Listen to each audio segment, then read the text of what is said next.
હાલો, સ્વાગત છે તમારું અંશુ કુકિંગમાં। આજે આપણે બનાવવાના છીએ પાપડી ગાંઠિયા। પાપડી ગાંઠિયા બનાવવા માટે 1 વાટકી ચણાનો લોટ લીધો છે, તેલ લીધું છે, પાપડીઓ, ખારો અને નમક। તો આજે આપણે પહેલાં પાપડી ગાંઠિયા બનાવવા માટે પહેલાં લોટ બાંધી લઈશું।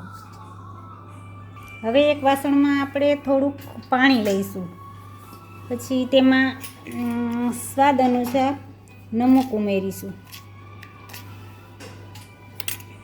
પછી તેમાં 1 ચમચી જેટલો પાપડીઓ ખારો ઉમેરીશું।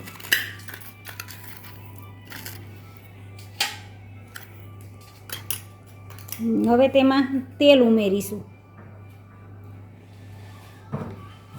તેલ આપણે લોટ બાંધવામાં જરીક ઝાઝું ઉમેરીએ એટલે આપણે એકદમ બજારમાં મળે છે તેવા જ પાપડી ગાંઠિયા બને છે। ઘરે પણ તમે જેવા બજારમાં મળતા હોય તેવા સરસ રીતે જ પાપડી ગાંઠિયા બનાવી શકો છો।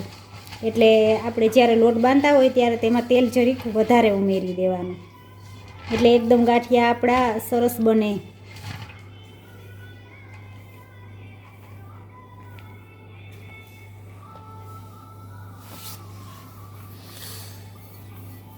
હવે આને મિક્સ કરી લઈશું આવી રીતે।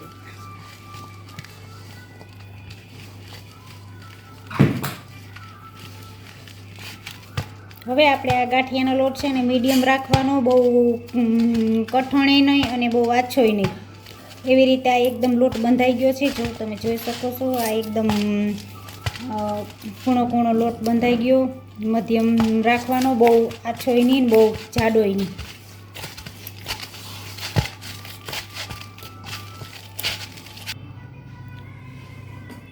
હવે આપણે આ ગાંઠિયાનો લોટ બાંધી લીધો છે। હવે આપણે આ એક સંચો લઈશું અને તેમાં આવી પાપડી ગાંઠિયાની આવી સકરી લઈ અને તેમાં પાપડી ગાંઠિયા બનાવીશું।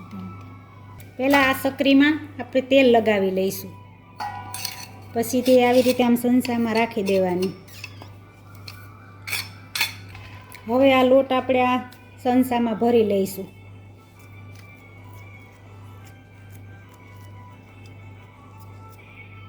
હવે આપણે આ જે લોટ બાંધેલો હતો તે સંચોમાં ભરી લીધો છે અને હવે આપણે તેલ ગરમ કરવા મૂકીશું। હવે આપણે એક આ વાસણમાં તેલ ગરમ કરવા મૂકી દીધું છે। તેલ ગરમ થઈ જાય પછી તેમાં આપણે પાપડી ગાંઠિયા બનાવીશું। હવે આપણે આ તેલ ગરમ થઈ ગયું છે, હવે આપણે આમાં પાપડી ગાંઠિયા બનાવીશું।